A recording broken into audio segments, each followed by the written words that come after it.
Ever tried moving a file and Windows throws you a mystery code? Yep, 0x8007003B. We've all been there. This error usually pops up when something's off with file transfers or your network. First up, try the classic move. Restart your computer. Sometimes that's all it takes. Still stuck? Check your drivers, especially network ones. Head to Device Manager and see if there's an update waiting for you. If that doesn't do the trick, let's reset your network components. Open Command Prompt as admin and type these commands: netch winsock reset, netch int IP reset, ipconfig/release, ipconfig/renew, and ipconfig/flushdns. Restart again.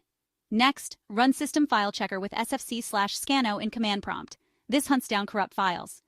If the error pops up in apps like Microsoft Store or Minecraft, repair or reset them in Settings. Apps. And don't forget to check for Windows updates. Sometimes a fresh update does wonders. Still not working? You can try System Restore and rewind to a time before the error.